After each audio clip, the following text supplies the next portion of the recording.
Nuestro programa de filología está dedicado a literatura francesa. Me acompañan en este espacio Mercedes Boixareu. ¿Qué tal, Mercedes? Bienvenida. Muy bien, muchas gracias. Un placer encontrarte por aquí. Lo mismo digo. Mercedes Boixareu es catedrática de filología francesa en la Universidad a Distancia, la UNED, y Ángela Romera es también profesora en el Departamento de Filología Francesa, por supuesto en la Facultad de Filología de la UNED. Y el motivo de juntarnos en esta mesa de estudio, de conversación, es la publicación de un libro del que ellas nos van a hablar largo y tendido y del que son responsables. Se titula, lo diré en español porque yo creo que quedará mejor, Figuras femeninas de la historia occidental en la literatura francesa. Todo un reto, Mercedes. ¿Qué son las mujeres de la historia? Las mujeres de la historia occidental, casi nada. Ya, efectivamente, casi nada.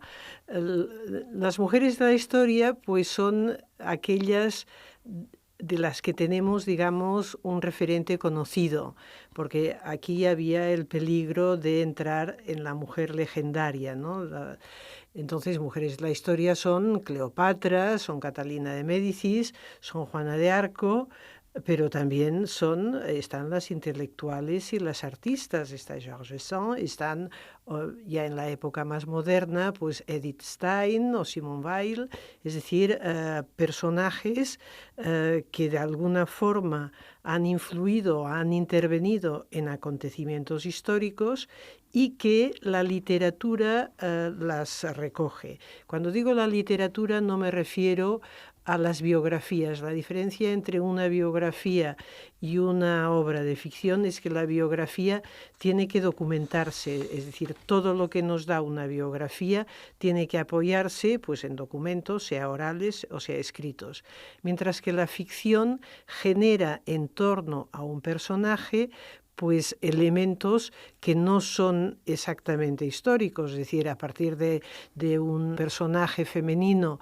conocido, pues se genera una obra de teatro a partir de un conflicto, etcétera. Y eso es lo que a nosotros nos ha interesado, es decir, primero, cuáles son esas mujeres que normalmente o más frecuentemente están representadas en obras de ficción, sobre todo novela y teatro, y en segundo lugar, cómo se nos da la imagen de estas personas, cuáles son los rasgos más característicos, cuáles son los valores que las representan y, en general, qué imagen de esta mujer y de la mujer en general se vehicula.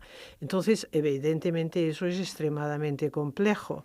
Es por esta razón que aquí hemos trabajado, esto responde a un proyecto de investigación del Ministerio y nos ha permitido pues, trabajar con 30 colaboradores. Estos colaboradores pues, son la mayoría colaboradoras, hay el problema siempre del masculino genérico, son casi todas o todos colaboradoras, historiadoras, son especialistas en literatura francesa y algún comparatista. Hemos tenido la suerte de que el prólogo nos lo ha hecho la gran historiadora de las mujeres en Francia, que es Michelle Perrault, porque nosotros creemos que justamente esta cuestión de la representación de las mujeres en la historia es algo que de alguna forma se debe tener en cuenta para una historia de las mujeres, es decir, cómo nos han visto y cómo nos han plasmado en los distintos textos literarios. Naturalmente esto pues, cambia a través de las distintas épocas. Y para ello, pues nos hemos dirigido a estudiosos pues, que son especialistas, unos en Edad Media, otros en Renacimiento, otros en siglo XVII, etcétera, también según que nos ocupemos de novela o de teatro. Ya digo, por esto hay 30 colaboradores. O sea que es un libro colectivo, ¿no? Es un libro colectivo, efectivamente, es un colectivo. Entonces, la dirección la he asumido yo, es decir, partimos de unos objetivos comunes, es decir, que se basan en esas preguntas que acabo de hacer y que cada estudioso pues organiza su parte de trabajo pues como lo entiende, pero siempre dentro de un marco que queremos que sea muy coherente, y por eso también hay unas conclusiones. Es un libro colectivo y es un libro, como puedes ver aquí, pues muy bien editado, pero tengo que decir que el mérito de la edición, que es una edición pues muy cuidada, pues se debe también a unas compañeras que son Ángela Romera y Esther Juan. Por eso hemos querido que consten como editoras, porque no es fácil el unificar y el, digamos, dar forma a todos estos trabajos. Y finalmente hay unas conclusiones un poco arriesgadas. Digo arriesgadas porque, claro, son conclusiones basadas únicamente en los capítulos que forman parte del libro y en las obras que están tratadas en este libro. Hay carencias, hay aspectos pues, que no han sido suficientemente tratados, somos conscientes de ello, y luego pues, hay toda una problemática que es la de que hasta qué punto las mujeres de la historia son solo estos nombres conocidos. Es decir, hay los grupos de mujeres que intervienen en grandes acontecimientos históricos y luego están digamos, las mujeres silenciadas, las mujeres pues, o que se han ocupado del hogar, de los hijos, y esto también es historia social, pero es una historia importantísima. Por eso ya digo, somos muy conscientes de la complejidad del tema, pero hemos querido pues, hacerlo a partir de unos nombres, sobre todo de unos nombres, grandes nombres, y hacia el final pues otros nombres pues que no son tan grandes. Sonoros, sí, ¿no? Efectivamente. Entonces el libro se divide en dos partes. La primera parte, bueno, en tres partes en realidad. La primera es, son 4 historiadoras que nos dan el marco histórico de la historia de las mujeres. Luego está la primera parte en la que tenemos una serie de capítulos sobre, en general, géneros, es decir, las mujeres que han sido cantadas por los trovadores, luego las musas del siglo XVI, porque en la época del Renacimiento mujeres vivas, es decir, mujeres reales, pues son objeto de la poesía, sobre todo por parte del grupo de la Pléiade, y luego ya entramos en los grandes géneros, las mujeres en el teatro del siglo XVI, en el teatro del XVII, luego en la nouvelle, es decir, la novela corta del siglo XVII, que es muy importante, luego también en la tragedia del XVIII, luego las mujeres en la etapa de la Revolución, las mujeres de la Revolución, luego la novela en el siglo XIX. En general son los momentos de los grandes géneros históricos, y luego pues toda la parte del teatro romántico. Luego hay un capítulo sobre la presencia de las mujeres en los textos escolares, porque esto es también algo importante, porque funciona como mediación hacia justamente esta recuperación de ciertas figuras. Y luego nos ha interesado mucho tener un capítulo sobre las guerras, es decir, toda la novela sobre las 2 guerras mundiales, qué personajes femeninos reales, referenciados, aparecen y cómo aparecen en estas novelas.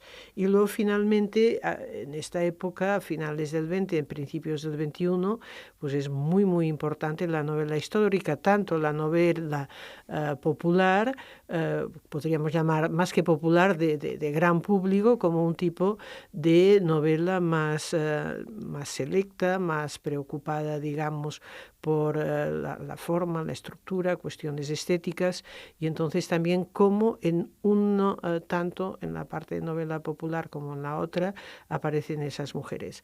Y luego, después de este grupo de capítulos sobre género, están sobre personajes, es decir, hay personajes que son tan importantes que atraviesan los siglos, como por ejemplo Mesalina, la emperatriz romana, Inés de Castro, sobre todo Juana de Arco. Juana de Arco es el personaje más presente. Ahora le pediremos a Ángela Romera que nos hable un poco de este personaje. Y luego, pues Margarita de Navarra, Margarita de Valois, la famosa reina Margot, y Elizabeth I, está también pues Georges Sand, y luego mujeres artistas de la época romántica y la emperatriz Charlotte de Bélgica. O sea, un poco a título de ejemplo, le pediría a Ángela que nos hablara un poco de su capítulo sobre justamente Juana de Arco. Hay 3 capítulos, ella se ha ocupado del teatro, en el teatro que recoge al personaje en el siglo XX. Sin duda es uno de los personajes más significativos de la historia de las mujeres en general. Bueno, hablamos de Francia porque estamos en un programa de filología francesa, pero yo creo que de todo el ámbito de la literatura occidental, ¿no, Ángela? Te ha costado mucho, imagino, ¿no? Porque enfrentarse a un personaje de esa categoría... No era fácil, pero bueno, como bien ha dicho la profesora Boixareu, pues lo hemos distribuido en 3 capítulos, con lo cual cada una se ha centrado un poco en un tiempo que era importante hacer esa escisión. Por ejemplo, María Pilar Suárez pues se ha ocupado de los siglos XV y XVI, centrándose sobre todo en el Ditier de Jeanne d'Arc de Christine de Pizan, que este es bastante importante porque está compuesto en vida de Juana de Arco, es decir, era antes incluso de su encarcelación y de su ejecución, y es para celebrar los triunfos que había conseguido para Francia.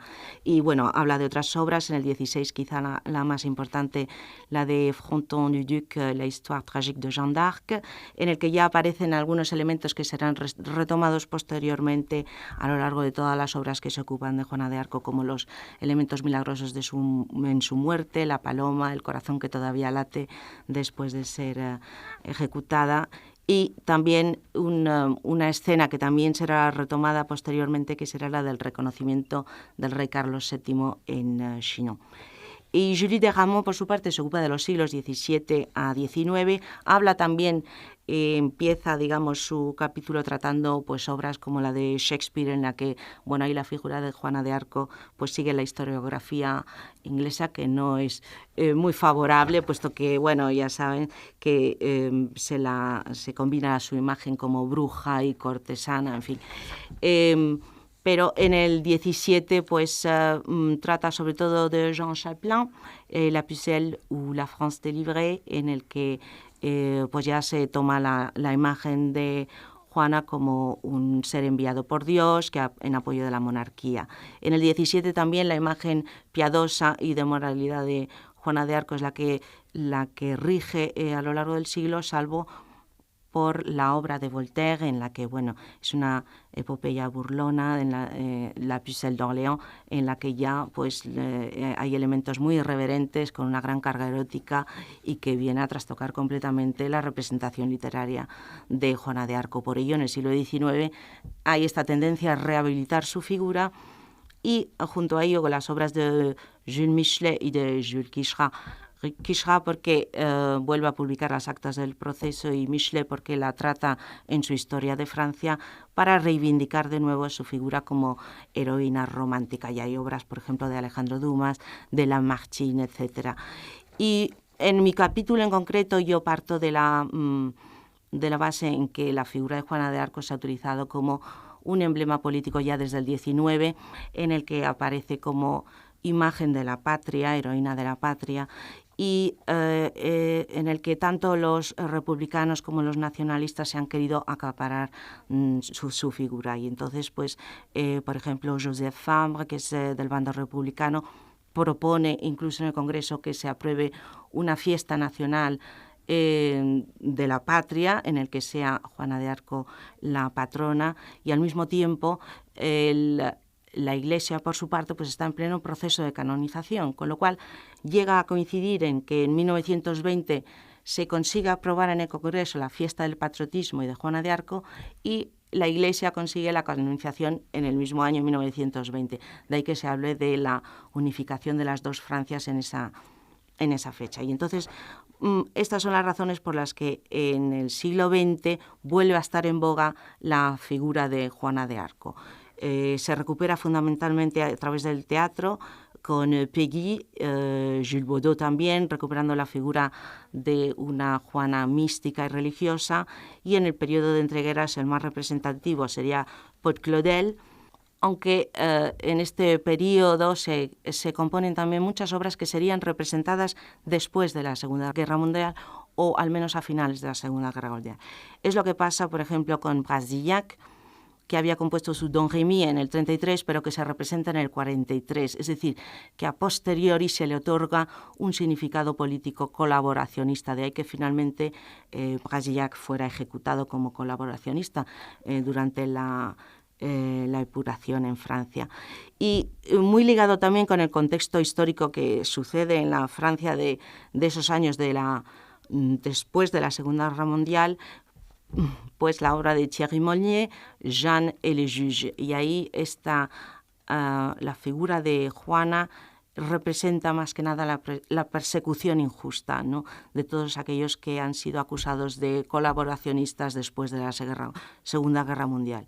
De ahí que destaque fundamentalmente su proceso de abjuración, o sea, porque primero abjuró y luego ya aceptó su parte.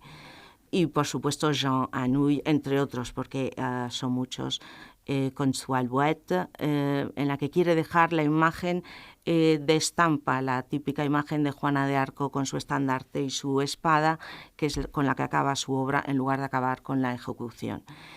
Aunque también hay alusiones aquí políticas, porque Jean Anouilh introduce elementos o términos como colaboracionista, sobre todo para apoyar la causa de su amigo Brasillach, que había sido ejecutado, y entonces pues digamos que es una crítica y presenta un Cauchon muy conciliador y en ese sentido pues sí se puede considerar que es completamente del otro bando.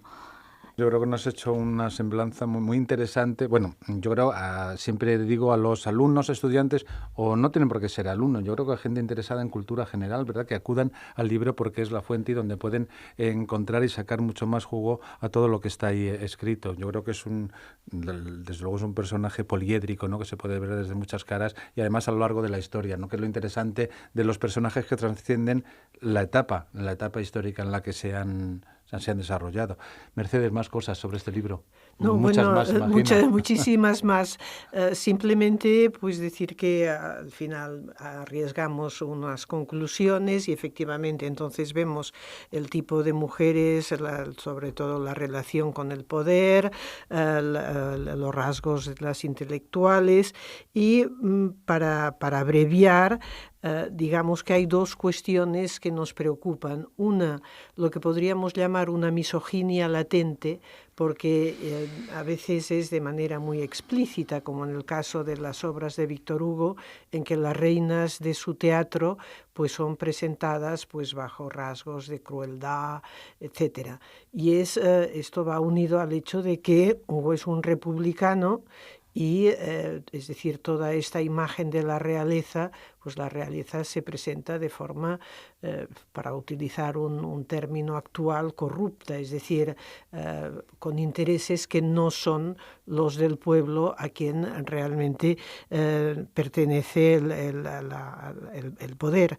Y luego, pues además de esto, pues al final efectivamente hay un feminismo admirativo y luego nos preocupa mucho esta relación con la historia, la historiografía. Es decir, hay toda una serie de funciones que son las que han hecho que se manipulen estas mujeres y por eso, en cierta forma, pues digamos, todo esto, la literatura supone en cierta forma una traición a la historia y por eso actualmente hay una serie de de historiadoras, que son ellas las que escriben novelas, y entonces efectivamente la imagen es, por una parte, más fiel al personaje de origen, pero otra parte pues también más valorativo.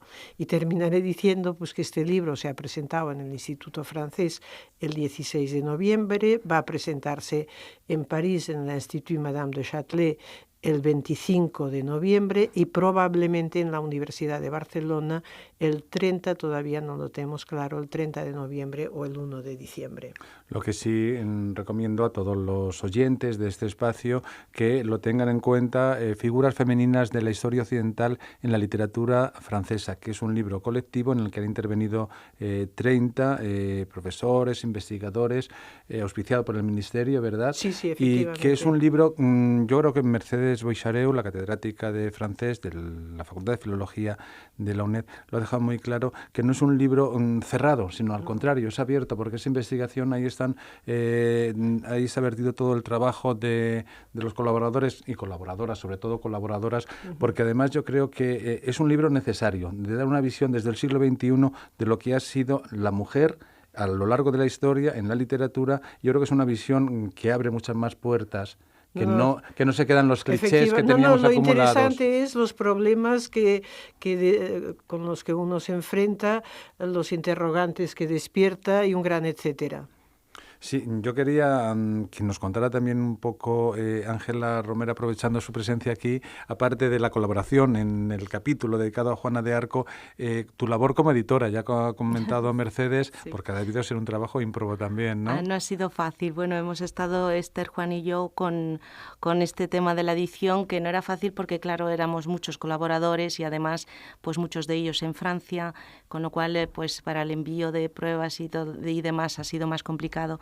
Pero bueno, nos hemos reunido para poner las normas muy claras desde un principio y ya sabíamos perfectamente cómo teníamos que afrontarlo de la misma manera, cada uno con su parte. Y la coordinación tampoco habrá sido un camino de rosas, Mercedes. No es nunca. No es nunca un camino de rosas, pero en fin, el resultado, pues digamos que hace mucha ilusión, es decir, porque dentro de sus límites, que son muchísimos, lo interesante es esto, es decir, todo lo que sugiere y la problemática que plantea, que es una problemática muy, muy abierta. Yo creo que eso es lo interesante también, no solamente eso, vuelvo a repetir, el contenido cerrado del libro, sino que esto abre también las puertas al diálogo, al ver la historiografía de otra manera, la historia de la literatura. Tú lo has comentado antes, un poco, pues sí, parece que te dan el libro y ya está cerrado y no te puedes salir de esa línea, pero yo creo que este libro colabora, además las conclusiones, es un dato muy importante, ¿verdad?, al diálogo, a la conversación y a ver la historia de la literatura de otra forma como la hemos recibido, sin duda. Desde un punto de vista de las mujeres, que siempre es muy, muy interesante, porque tú también lo decías, Mercedes, al principio, las mujeres anónimas, la sociedad, yo creo que han marchado porque había mujeres ahí haciendo trabajos que a lo mejor no han sido reconocidos o valorados, pero que se tiene que traslucir en algún modo y reconocer en lo que es la historiografía. Efectivamente. Pues es un placer contar con dos participantes de este libro, repito, Figuras femeninas de la historia occidental en la literatura francesa. Por supuesto, el título es en francés, pero yo no me atrevo. y lo que sí quiero es daros las gracias tanto a Mercedes Boixareu, la catedrática, a la profesora Ángela Romera, participantes de este libro, que sé que lo han hecho con mucho cariño, con mucho esfuerzo, y eso se trasluce siempre en los resultados. Y pues muchas gracias, mucha suerte y felicidades por esta obra. Muchísimas gracias a vosotros.